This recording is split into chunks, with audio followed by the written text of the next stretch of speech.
E se a história de Caim e Abel não for sobre dois irmãos reais? E se o assassinato não for um crime histórico, e sim um fenômeno psicológico que acontece dentro de você todos os dias? E se Caim e Abel não forem duas pessoas, mas dois estados de consciência competindo dentro da mente humana? E se o sangue clamando da terra não for literal, mas um símbolo de algo dentro de você que se recusa a morrer, mesmo quando você o tenta silenciar? E se essa história, tão curta e tão estranha, for na verdade um dos códigos mais sofisticados jamais escritos sobre como você cria a realidade e como você mesmo sabota a própria vida? Prepare-se, porque agora essa narrativa vai deixar de ser infantil e se tornará um mapa interno da sua própria psique. Capítulo 1. A origem dos dois irmãos. Gênesis 4, 1 a 2. E conheceu Adão a Eva sua mulher, e ela concebeu, e teve a Caim, e disse: Alcancei do Senhor um homem. E teve mais a seu irmão Abel. Aqui começa o código. Caim nasce primeiro. Isso não é detalhe, é simbólico. Abel nasce depois. Isso também é simbólico. Na linguagem bíblica, primeiro e segundo não significam ordem cronológica, significam ordem psicológica. O primeiro é o estado bruto, o segundo é o estado refinado. E aqui está a chave. Caim representa o ego, o eu exterior, o esforço humano, a construção mental baseada no mundo físico. Abel representa o eu interior, o estado emocional, a fé, a imaginação, a parte invisível. Caim trabalha a terra, o que é sólido, material, duro, mensurável. Abel cuida das ovelhas, o que é vivo, orgânico, interno, simbólico. É a divisão que todos nós sentimos. A parte que depende de esforço versus a parte que confia no invisível. Capítulo 2. As ofertas. O conflito entre duas formas de criar. Gênesis 4, 3 a 5. Ao fim de dias, trouxe Caim do fruto da terra uma oferta ao Senhor, e Abel trouxe dos primogênitos das suas ovelhas e da sua gordura. E atentou o Senhor para Abel e para a sua oferta. Mas para Caim e para a sua oferta não atentou. Isso aqui gera confusão há séculos. Não é favoritismo, não é injustiça, não é sobre o tipo de oferta, não é sobre agricultura versus pecuária. É sobre como a mente humana cria realidade. Caim oferece o fruto da terra, o resultado do esforço, suor, lógica, trabalho físico. Abel oferece o primogênito, o primeiro sentimento, a primeira imagem, a criação interna.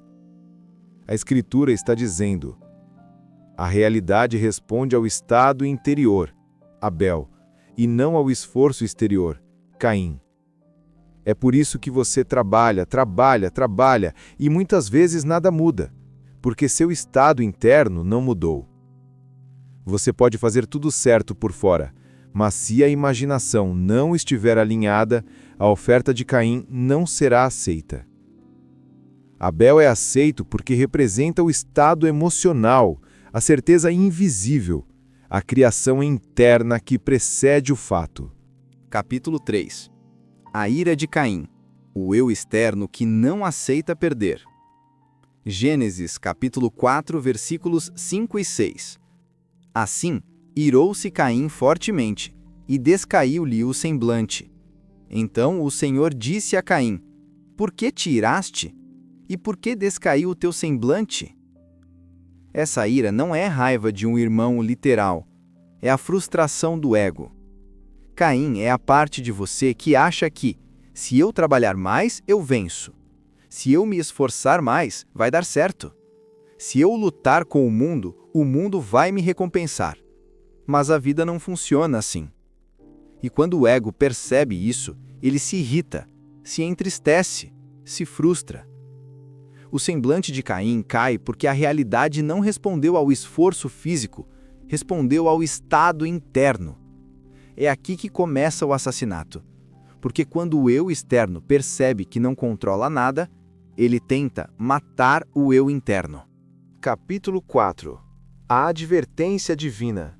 O pecado à porta. Gênesis 4, 7. Se procederes bem, não é certo que serás aceito? E se não procederes bem? O pecado jaz à porta, e a ti será o seu desejo, mas sobre ele deves dominar. Proceder bem não é comportamento moral. É proceder bem interiormente. É alinhar o estado emocional com o desejo. Esta frase é uma das mais profundas de toda a Escritura. O pecado que está à porta não é moral, é a fragmentação da mente.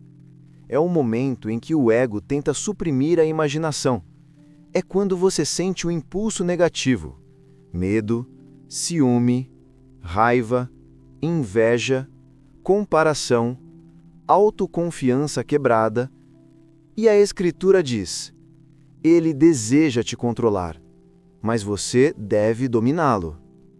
Não é Deus falando com um homem literal.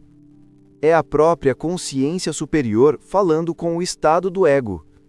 Caim, controle o impulso, ou você vai destruir a si mesmo.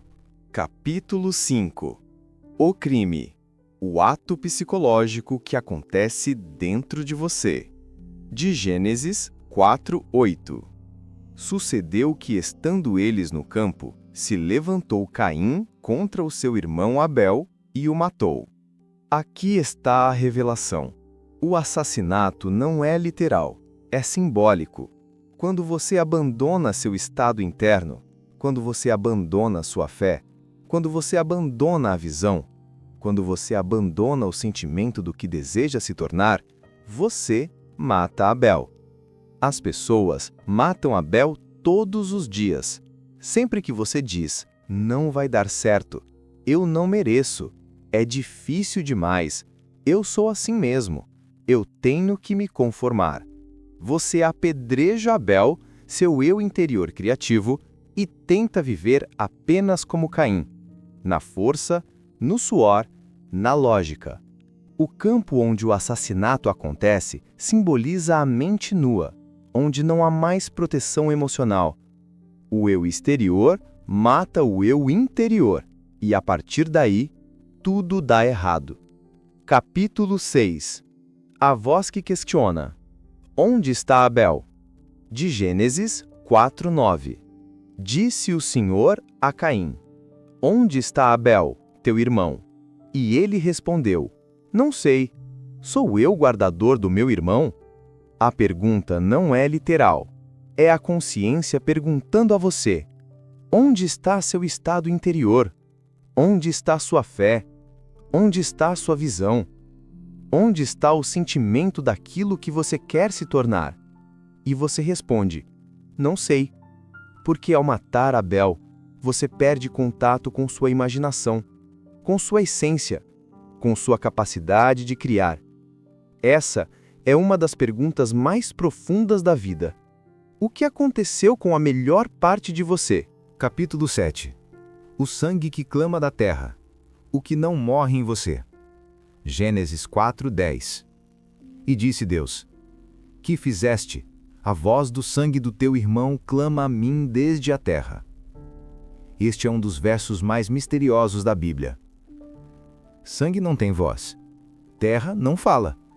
Por que então o texto coloca um sangue clamando do chão? Porque isso é um símbolo poderoso. A sua imaginação, Abel, não pode morrer. Você pode sufocá-la, ignorá-la, reprimi-la, mas ela sempre grita dentro de você. Ela clama: eu ainda existo? Eu ainda posso criar? Eu ainda posso trazer sua vida de volta? Eu ainda guardo o seu propósito?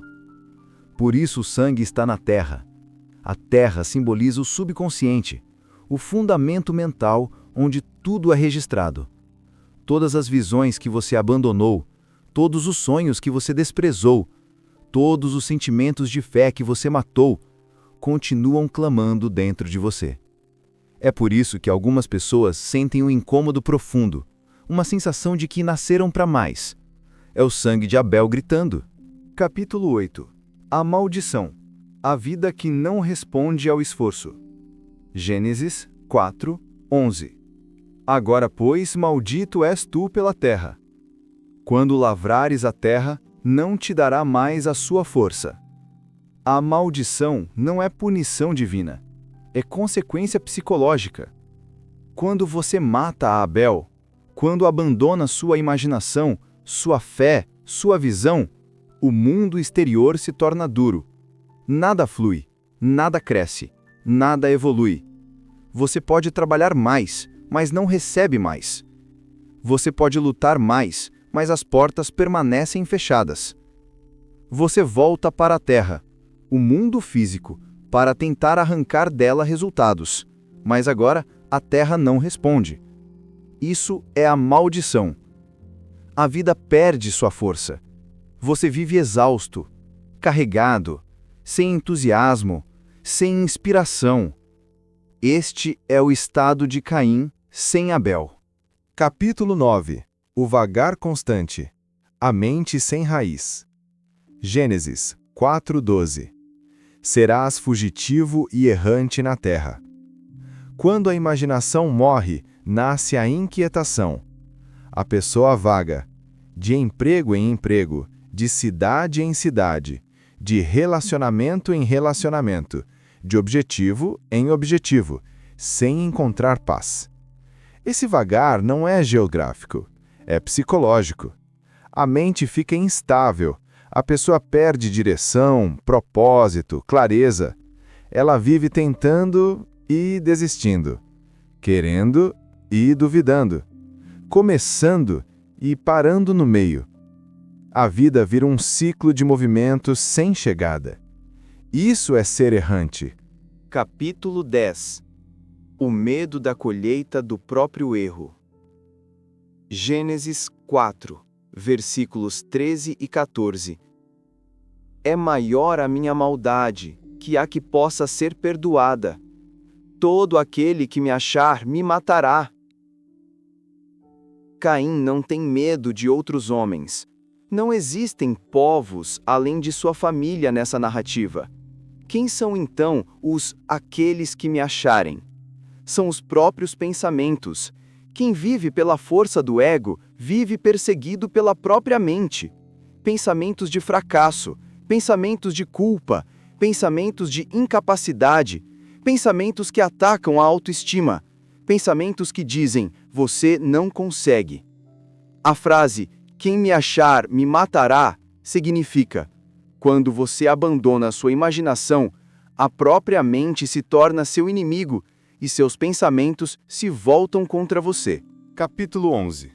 O sinal de Caim. A proteção do ego. Gênesis 4:15. Pôs o Senhor um sinal em Caim, para que ninguém o ferisse. Este é outro mistério enorme. Que sinal é esse?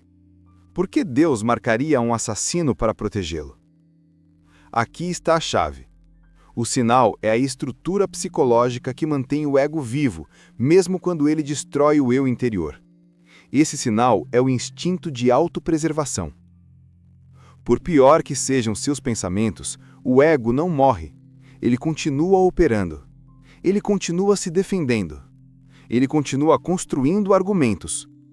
O sinal é a justificação, o orgulho, a autoimagem rígida, a teimosia, o auto-perdão distorcido, a narrativa de vítima, a resistência à mudança.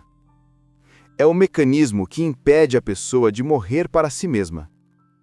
O sinal de Caim é a capacidade de viver mesmo desconectado do eu interior. É o que permite que milhões de pessoas vivam sem jamais usar Abel. Capítulo 12. A terra de Nod. O lugar da desconexão. Gênesis 4:16. E habitou Caim na terra de Nod, a oriente do Éden. Nod significa instabilidade, errância, agitação. É um estado mental, não é um país. Nod é o lugar onde você vive quando perdeu o propósito, perdeu a conexão interior, perdeu o senso de direção, vive no automático, cria a realidade apenas reagindo, não imagina mais, apenas sobrevive. E note, fica a oriente do Éden. Oriente, direção do Sol, consciência. Isso significa: Caim vive perto da luz, mas incapaz de entrar nela. É a pessoa que sabe que existe algo maior, sabe que tem potencial, sabe que poderia ser mais, mas não consegue acessar. Capítulo 13. Caim tem filhos e constrói cidades. Gênesis 4:17. E conheceu Caim a sua mulher e edificou uma cidade. Isso parece estranho. O homem que deveria vagar sem destino constrói uma cidade? Isso é simbólico. A cidade representa o mundo exterior construído pelo ego. É a vida que você cria quando ignora o mundo interior. É a vida pela força, pela lógica, pelos estados mentais construídos por você. É possível? Sim. Mas não é plena. É construída sobre dor, medo, inveja, competição. A mulher de Caim é o desejo desconectado, o anseio sem fé, o querer sem sentimento, a busca sem descanso. A união de Caim com essa mulher gera uma vida inteira baseada no pragmatismo, na sobrevivência, no materialismo. E essa vida se multiplica. Filhos, netos, descendentes. Ou seja, estados mentais construídos pelo ego se replicam. Eles criam padrões, criam hábitos, criam personalidades, criam gerações internas. Capítulo 14. Lameque, a multiplicação do problema. Gênesis 4, 23 a 24. Lameque diz: Eu matei um homem porque me feriu. 7 vezes Caim será vingado, mas Lameque, 70 vezes 7. Lameque é a intensificação do ego. É o Caim elevado à potência máxima. Ele mata por qualquer coisa. E se justifica multiplicadamente. Isso simboliza quando o ego cresce demais. É o momento em que a pessoa não aceita crítica, não aceita mudança, não aceita responsabilidade, não aceita limites, se auto-justifica o tempo todo, vive na defensiva, cria narrativas gigantes para proteger o próprio orgulho. Caim era o ego simples. Lameque é o ego inchado. A mensagem é clara. Se você mata Abel e vive como Caim, Caim cresce dentro de você até virar Lameque, e sua mente se torna um lugar de guerra constante. Capítulo 15. O nascimento de Sete. A restauração do eu interior. Gênesis 4:25. E tornou Adão a conhecer sua mulher, e ela deu à luz a Sete. Sete é o ponto onde tudo muda. Ele nasce para substituir Abel, não como memória, mas como restauração. Sete é a nova imaginação, a nova fé, o novo estado de consciência. A parte de você que renasce quando você decide voltar ao seu interior. Não importa quantas vezes você matou Abel, ele sempre pode renascer como Sete. O texto termina dizendo: Então começaram os homens a invocar o nome do Senhor. Isto não é religião, é reconexão. É quando a pessoa deixa de viver como Caim, abandona a Nod e volta ao Éden, o estado de consciência criador. A grande mensagem oculta. Caim e Abel não são 2 homens, são 2 forças dentro de você. Caim é o ego, o esforço e o mundo físico. Abel é a imaginação, a fé e o mundo interior.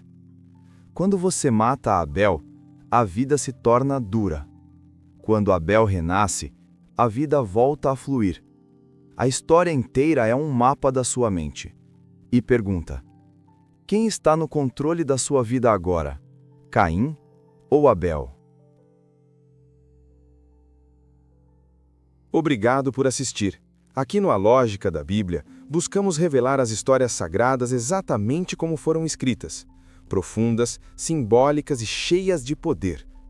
Cada narrativa existe para lembrar você de quem realmente é, não um simples passageiro da vida, mas um ser divino, capaz de criar, manifestar e transformar sua própria realidade. Como está escrito: e conhecereis a verdade, e a verdade vos libertará. Se este conteúdo tocou você, deixe seu like e inscreva-se no canal. Ainda temos muitas histórias para revelar, e cada uma delas pode abrir mais um caminho de compreensão e despertar.